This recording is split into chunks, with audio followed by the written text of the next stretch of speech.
सतगुरु के साजे निवाजे प्यारे साध संगत जी, प्यार और सत्कार से कहना धन निरंकार जी। सतगुरु माता जी, निरंकारी राजपिता जी, निरंकार दातार के चरणों में यही अरदास करते हैं कि सच्चे बादशाह गुजर जाए जो दर तेरे, सफल हो जिंदगानी जो तेरे काम आ जाए, मुबारक हो जिंदगानी। हे सतगुरु माता जी, जो भी ये जीवन बीत रहा है ये आप जी के चरणों में बीते, सेवा सिमरन सत्संग करते हुए साथ संगत माँ का आशीर्वाद लेते हुए बीते। यही अरदास है, यही मांग है। सतगुरु हमें समझाते हैं कि हमने हमेशा अपने मन में पॉजिटिव थॉट्स ही लाने हैं, सकारात्मक विचार ही लाने हैं। अगर हम सकारात्मक विचार अपने मन में लाएंगे तो हम हमेशा खुश ही रहेंगे। हम कभी भी नेगेटिव थॉट्स यानी कि नकारात्मक विचार कभी ना लाएं, हम हमेशा अच्छे विचार ही अपनाएं। ऐसे ही एक स्टोरी भी है जो आप जी के चरणों में दासी शेयर करने जा रही है। आप जी परवान करें। साध संगत जी कहते हैं, एक दिन एक व्यक्ति ऑटो से रेलवे स्टेशन जा रहा था। ऑटो वाला बड़े आराम से ऑटो चला रहा था। एक कार अचानक पार्किंग से निकलकर रोड पर आ गई। ऑटो चालक ने तेजी से ब्रेक लगाई और कार ऑटो से टकराते टकराते बची। कार ड्राइवर गुस्से में ऑटो वाले को ही भला बुरा कहने लगा, जबकि गलती कार ड्राइवर की ही थी। ऑटो ड्राइवर एक सत्संगी था, सकारात्मक विचार सुनने सुनाने वाला था। उसने कार वाले की बातों पर गुस्सा नहीं किया और क्षमा मांगते हुए आगे बढ़ गया। ऑटो में बैठे व्यक्ति को कार वाले की हरकत पर गुस्सा आ रहा था और उसने ऑटो वाले से पूछा, तुमने उस कार वाले को बिना कुछ कहे ऐसे ही क्यों जाने दिया? उसने तुम्हें भला बुरा कहा, जबकि गलती तो उसकी ही थी। हमारी किस्मत अच्छी है, नहीं तो उसकी वजह से हम सभी हॉस्पिटल में होते। ऑटो वाले ने कहा, साहब, बहुत से लोग गार्बेज ट्रक की तरह होते हैं, कूड़े के ट्रक की तरह होते हैं। वे बहुत सारा कूड़ा अपने दिमाग में भरे हुए चलते हैं। जिन चीजों की जीवन में कोई जरूरत नहीं होती उनको मेहनत करके जोड़ते रहते हैं, जैसे गुस्सा, नफरत, चिंता, टेंशन, निराशा आदि। जब उनके दिमाग में इनका कूड़ा बहुत अधिक हो जाता है तो वे अपना भार हल्का करने के लिए इसे दूसरों पर फेंकने का मौका ढूंढने लगते हैं। इसलिए मैं ऐसे लोगों से डिस्टेंस बनाए रखता हूँ, दूरी बनाए रखता हूँ और उन्हें दूर से ही मुस्कुराकर अलविदा कह देता हूँ। अगर उन जैसे लोगों द्वारा गिराया हुआ कूड़ा मैंने स्वीकार कर लिया तो मैं भी एक कूड़े का ट्रक बन जाऊंगा और अपने साथ साथ आसपास के लोगों पर भी वह कूड़ा गिराता रहूंगा। मैं सोचता हूँ कि जिंदगी बहुत खूबसूरत है, इसलिए जो हमसे अच्छा व्यवहार करते हैं उन्हें धन्यवाद कहो और जो हमसे अच्छा व्यवहार नहीं करते उन्हें मुस्कुराकर माफ कर दो। हमें यह याद रखना चाहिए कि सभी मानसिक रोगी केवल हॉस्पिटल में ही नहीं रहते, कुछ हमारे आसपास खुले में भी घूमते रहते हैं।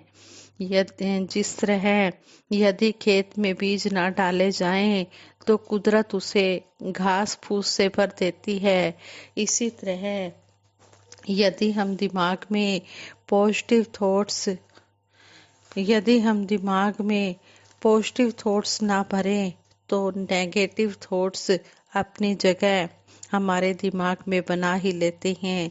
दूसरा नियम यह है कि जिनके पास जो होता है वह वही बांटता है। सुखी सुख बांटता है, दुखी दुख बांटता है, ज्ञानी ज्ञान बांटता है और भ्रम में डालने वाला भ्रम बांटता है और भयभीत भय बांटता है।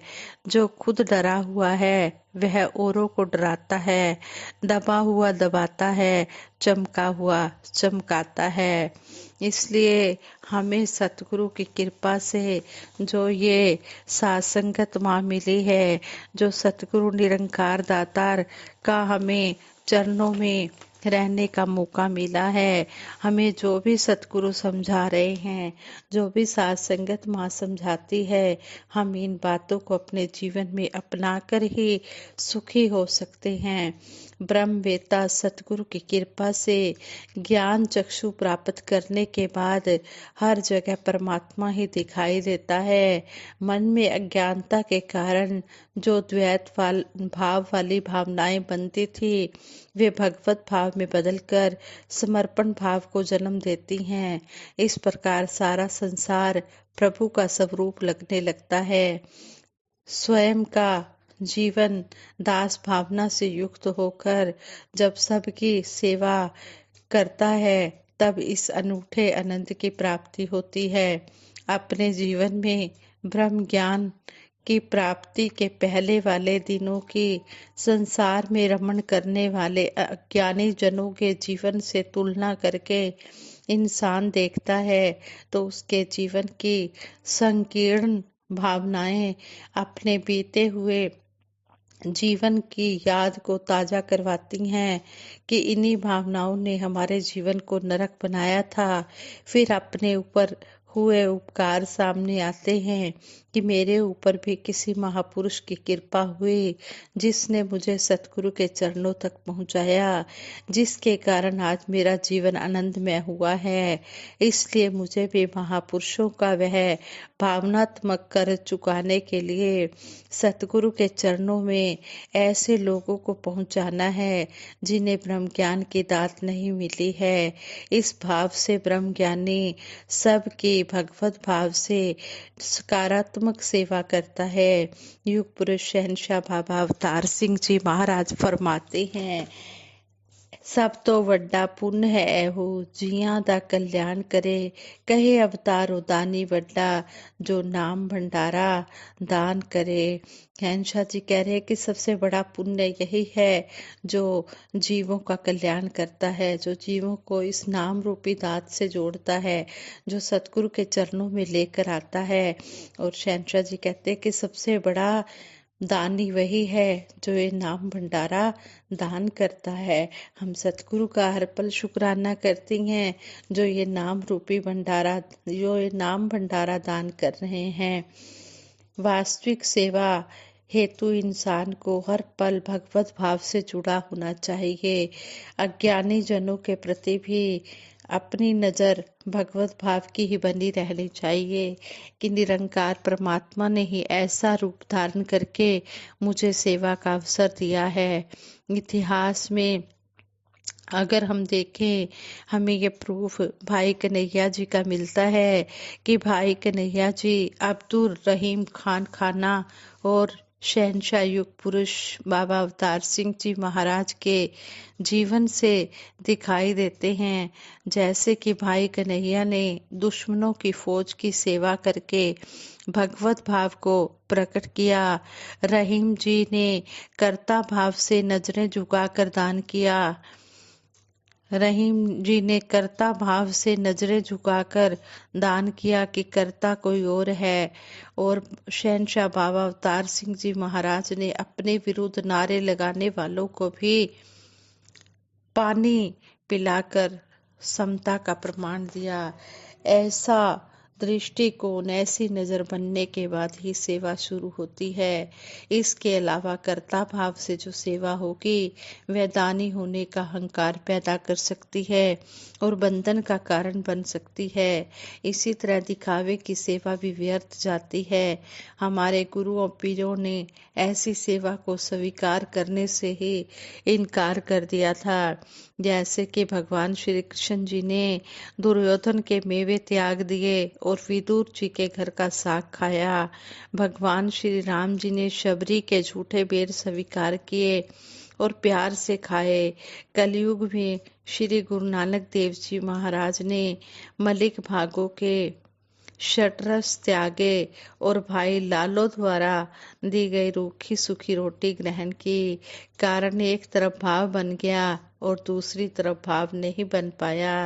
हम दुनियावी कामों में भी देखते हैं कि जब तक भाव नहीं बनता तब तक कस्टमर्स के पैसे कस्टमर्स के पास और दुकानदार का सौदा दुकानदार के पास ही रहता है। उनका आपस में आदान प्रदान नहीं होता क्योंकि भाव नहीं बना। भक्ति में भी भाव की ही महत्ता होती है। ब्रह्मज्ञानी संत सतगुरु से ब्रह्म ज्ञान प्राप्त करके परमात्मा से संबंध जोड़कर परमात्मा में ही ठहर जाता है और साक्षी भाव से शरीर और मन की क्रियाओं को देखता है। इस प्रकार मन से सतगुरु का पूर्ण गुरसिक बनता है। वह जान जाता है कि निरंकार परमात्मा ही संसार के उद्धार के लिए मानव रूप धारण करके साकार सतगुरु के रूप में प्रकट हुआ है। इसलिए वह सतगुरु को अपना मालिक और स्वयं को सेवक मानकर लौकिक जीवन को अपने इस लोक को सजाता है और सतगुरु की कृपा से उसका लोक तो संवरता ही है, साथ ही समर्पण भाव से उसका परलोक भी सुहेला हो जाता है। आओ दातार के चरणों में यही अरदास करते हैं कि हे सच्चे पातशाह, जिस तरह आप जी ने अपने चरणों से लगाया है इसी तरह अंतिम श्वासों तक अपने चरणों में लगाए रखना। ਸਾਰੇ ਸੁਖ ਦੁਨੀਆ ਦੇ ਪਾਦੋ ਸਾਡੀ ਝੋਲੀ ਵਿੱਚ ਫਿਰ ਵੀ ਮਿਲਾਈ रखना। संतां की टोली विच इन विचारों से जो हमें सीख मिली है इसको हम कर्म रूप में धारण करते हुए सतगुरु के आशीर्वादों के पात्र बने। साथ संगत जी प्रेम से कहना, धन निरंकार जी।